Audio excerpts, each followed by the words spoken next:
Hello my friends, my name is Emily. Welcome back to my channel. Thank you so much for being here. I have for you today the reading wrap up for the months of April and May combined. I ended up not making an official video for April just because I have the lack of books that I read that month, but it definitely picked up. So I'm excited. The first book I read in April was Anxious People by Frederick Bachman. This I gave 4 stars. I just love his books so much. They are incredibly touching and beautifully written. This is about a bank robber that wasn't trying to be a bank robber, that runs away into a apartment viewing to try to hide. And then it talks about every person that was at the apartment viewing and their background and their backstory and how everybody has just gone through their own things and yet we are still here. How everybody's lives can weirdly be connected. That was a big part too. It switched a lot to past events and then present events that was happening now, and then it wrapped it all up in the end. And what it did sometimes is that it would switch to second person point of view, so it would be talking to you as the reader, and I was like, this is too much. I cried reading that book, which is not surprising because Frederick Bachman makes me cry. Then I reread The Hunger Games for the 3rd time, and if for some reason you don't know what The Hunger Games is or what it's about, there's 12 districts of people, and every year they have the Hunger Games, which is basically this tournament to the death, as a reminder to those who rebelled against the capital that rebellion is not feasible because they are in control. So they hold this tournament and they're all like kids. So yeah, just in case you don't know what it's about, I guess I gave it 5 stars, but that's just because I gave it 5 stars every time I read it, because it is good. It is like a classic dystopian, obviously. The only reason I read it too is because I watched the movie and I remembered how much better the books are, despite the movies being great as well. But I feel like books, especially with the dystopian era, give you so much more context and content as well, because they have the time to give you everything you need as far as world building, as far as characters, just overall, which is also why I kind of want to reread the Maze Runner series, because I've been watching those movies too and they're good, man. But the books are even gooder, they're even better. I don't know, I want to reread The Kill Order specifically. And I remember loving The Fever Code, and those 2 aren't movies, y'all. Only the 3, but I want to reread all of them. Anyways, that's beside the point though. I don't know if it's just like the nostalgia for me, but I miss that feeling of reading those books and reading those characters, because they hit different. Started getting into my thriller mood, my thriller era. I was like, I need something fast-paced, something that'll get my attention, and usually thrillers are shorter, so I picked up The Turn of the Key by Ruth Ware. I was trying to read for my physical TBR, and so I only own like 2 thrillers, I realized, personally. This is also my first Ruth Ware book. I gave this 4 stars because I enjoyed it, but it didn't really wow me. This is about a nanny who ends up going to take care of these 2 little girls at this giant creepy mansion, and the parents use a lot of surveillance, so there's like cameras everywhere, okay, which is also really strange. It has the creepy girls, it has the creepy setting, the creepy handyman that's also kind of hot, it has the creepy parents and the husband that's really strange. It has a typical like horror, but it wasn't horror because it didn't end up getting super duper crazy or scary. It was just very ominous. So yeah, this nanny comes, things start going missing, things start getting very suspicious, and she's getting very, what's the word, not worried, she's getting paranoid. She's getting very paranoid, obviously, because I would too. The ending was really crazy, and it kind of ended on a strange note. Strange point to end the story on. You're reading from the beginning, she's already in prison, and you're reading what led her to be in prison and to be accused of killing a kid, of the murder of a child. It all comes together, and then you see why she's pleading innocent. Ruth Ware did a good job. I do want to read more of her thrillers. They were good. Then I picked up the only other thriller that I own, apparently, and that's The Woman in the Window by A.J. Finn. This is a pretty popular one, I guess. It's about a woman who has agoraphobia, basically, because of trauma that she went through in the past, and so she lives her whole life in her little tiny apartment. She does not leave, but she watches her neighbors through her window. That's how she spends her time. And so what she sees happen is a very bad thing. It was a murder across the street with her new neighbors. This leads to a series of very confusing events. She was a bit of an unreliable narrator, which I love that trope in thrillers. I think that it was done really well, and you're also learning about her past trauma that led her to be in this mental state. And also there's people calling her crazy because of what she saw, and it makes you feel like you're crazy because you also saw it, and that's the only narrative you have. I love when you feel like crazy reading a thriller. I think that it's so fun. This is the opposite as the last one. The middle chunk was good, but then the ending left me like, okay, that's it, I guess. Like, it didn't really make me go, oh wow, this is crazy. Although it was like, if that was happening in real life, I would be going crazy. Anyways, that's the ending of the books that I read in April. I read 4 books, 2 thrillers, 1 dystopian, and 1 literary fiction. Moving into May, the month of my birthday. If you didn't know that, my birthday was this month. Anyways, The Rose and the Dagger, which is the sequel to The Wrath and the Dawn, which is one of my favorite books of all time. I love it, love it, love it. I have owned the sequel for so long. Decided to pick it up because I really want to finish the series that I'm already in, that have already come out with all the books, because I wait too long. And I want to feel complete in these worlds. I want to feel complete in these characters. I want to finish them. This one I gave 5 stars. Are we surprised? Not really, because I loved the first one. Although this one gave you a very different aspect of the world. It was a lot bigger, because in the first one you're following mostly the main character and the love interest in his little palace area. But then this one opens up and you see more of her family, you see more of her world, you see more of his getting over certain guilt. Khalid, that's Kazi and Khalid are the 2 main characters. I liked the new characters that they introduced, the new relationships. It was sad, it was soft, it was touching. These books, this book, Wrath and the Dawn and The Rose and the Dagger, are true love stories. Let me just tell you, okay? When I think of a true love story, I think of these 2 books. Like, for real, for real. It's just, I close the book and I think, that was love. I just read about love. Like, I like it a lot. Go read The Wrath and the Dawn if you haven't already, because it's really good. I was still on my little thriller kick. I decided to pick up a Riley Sager novel. His newest one, I think, I'm pretty sure, is The House Across the Lake. I gave this 4 stars. I really did not like the ending, quite honestly. This one is about a woman who has gone through certain troubles, and she's also famous, so she's trying to hide from the press and everybody by living in this cabin as a recluse person. She's also dealing with alcohol problems, a lot of mental trauma, and she gets new neighbors across the lake, and they live in a glass house. So as the woman in the window did, she is also a woman in the window, and she also watches these people, and she also sees something crazy happen, and she also feels like she's gone crazy because nobody believes her.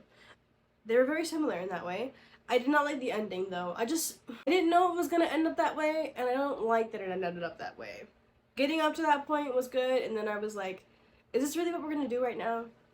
Is this really the direction we're taking? It was fine. I kind of wanted to DNF it, but I was so close to the end, I was like, might as well just finish it. Which, what kind of ending was that, too? Like, I was like, this is so left in a weird place. But I gave it 4 stars because I like Riley Sager books. So, on to finishing series that I have been in the middle of forever that have already come out with the books. I read The Final Gambit by Jennifer Lynn Barnes, which is the last book for the Inheritance Games main trilogy, because I know their brothers Hawthorne is also coming out soon. But it's like, it's not connected to the main, it's not connected to the main story anymore. That's like a new thing. I gave this 4 stars as well. Right after the first one, I gave it 5 stars. It was really good. After the first one, I feel like they just kind of got okay. I feel like the mystery has just gone on for so long. This one is mainly focused on Avery living in the Hawthorne house and trying to get to a year that she's been staying there, because then she can get the full inheritance that she has been given. And so it's about that, and then people wanting her to put the inheritance to certain things and stuff. So her learning more about her family still. Somebody comes in and like makes a lot of havoc. I am Team Grayson though. And so Jameson's amount of like time in this book made me a little sad, because I don't find him cute. I find him kind of cringy, honestly.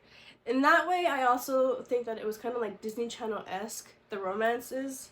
Like, it was just so high school, I guess. I don't know, like, it was fun, it was cute.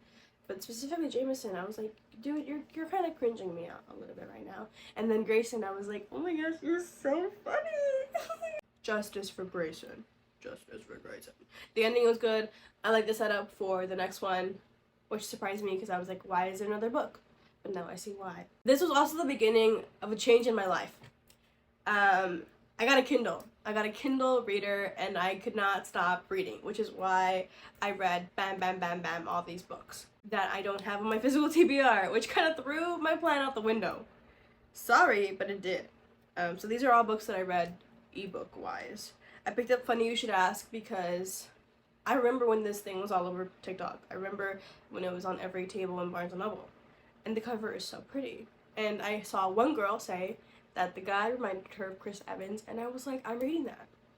You convinced me. Chris Evans? Yes, please. This is about a reporter girl who goes and does an interview with this really famous guy who's gonna end up playing James Bond, like he's the new James Bond. She spends the day with him. She kind of like really likes him. He's very nice, very cute. She publishes the article. It blows up. It blows up. Everybody has read it. Everybody knows about it. That's what she's known for. 10 years in the future, he is an ex-alcoholic. He is a divorcee. He has been divorced. She's also been divorced. They are very two different people. And they want her to do a follow-up article on him. It's another way to like kind of save his reputation, I suppose. The thing about these books is that I realized I don't know how I feel about the like they meet one time and they are in love.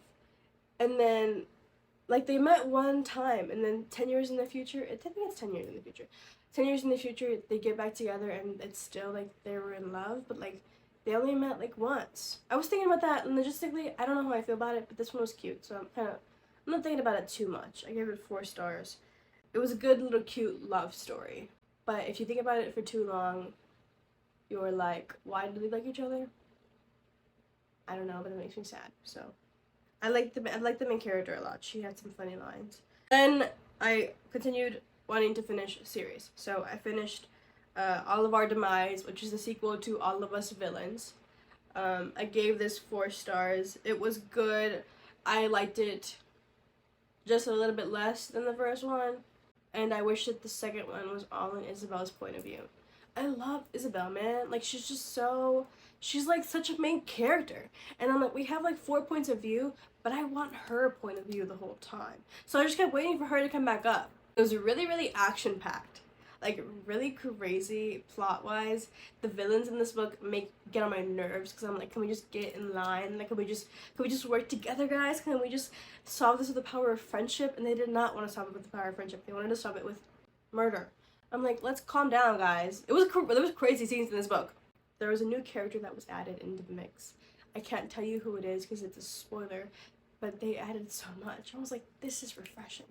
This is good. Then I read another Riley Sager because he is reliable for me. I don't know. I read Final Girls, which is about a girl who stayed at a cabin with her friends, and then they all they all eventually are murdered, and she's the only one that is alive. So she's the final girl, as they call it in cinema. The girl that lives after all the horror has ensued. She gets away. Whatever. This is also in the future after the trauma has taken place. The murders, but the thing is that she doesn't remember what happened. Like, she can't remember the specific details of the night. She just remembers like running away, but there's nothing else. And so like nobody even believes that she doesn't remember, although that is a very real thing that can happen to a person, is just blocking out those memories because they're too much. and she's trying to just live a normal life. Like, she just wants to be a normal girl, but everybody knows who she is because she's a final girl. And so there's 3 final girls, like, in the world. Apparently one of them ends up dying, and this just brings a lot of havoc into her life. And somebody else shows up, and this somebody else is infuriating. This somebody else drove me insane. I was like, are you, like, what is wrong with you? Like, what is happening? Just not a lot of smart decisions were made. I was like, what is going on? This one was good up to the very end. Honestly, if you want one of those, like, whodunit and you're trying to solve who did the murders, this one was really good because it has a lot of red herrings and a lot of twists, to the point where you're like, I don't even know any of these people could have done it. Any of them, because they're all so crazy.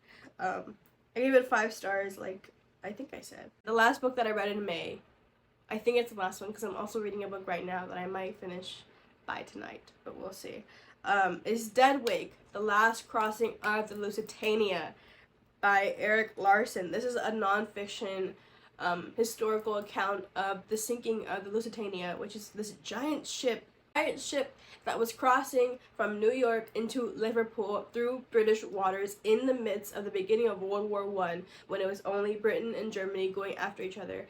And Germany had these submarines that were taking down ships. So you're following before the ship takes off, you're following as the ship is taking off, you're following when the ship is sinking, you're following when they're in the water. And you're also following a German submarine commander who is the commander that makes the decision to sink the ship. And just everything that was happening that basically could have prevented the sinking and all of these lives lost, but didn't. And it's really sad, but it's also really interesting. This was actually a book that I got from Noelle, who is a booktuber that I love. She was talking about how terrifying it is, which it is, because it describes the scenes of, like, sinking in a submarine and just the horrors that come with that, because they're not very technologically advanced, and just also, like, ships in general. The idea of them sinking in the middle of the ocean is so scary. I gave this 5 stars. Honestly, one of my favorite books of the year, if I'm being real with you. If you're going on a cruise and you kind of want to be, like, kind of scared, like, read this book. Because I recently went on a cruise and I was thinking, if I read this thing on the ship, I would be going insane. Because it's so real, and it feels like you're there. I was scared in the middle of my room with no bodies of water near me. And so I was like, if I was in the middle of the ocean right now, gee whiz, I would be terrified. Those are the 11 books that I read in the months of April and May. I read 4 in April and 7 in May. It was honestly really successful reading month. Very glad I got a Kindle, because it picked up my reading like this, man. I hope that you enjoyed this video. Thank you so much for watching. If you liked, give it a like, why not? And I'll see you somewhere else on the internet. Bye!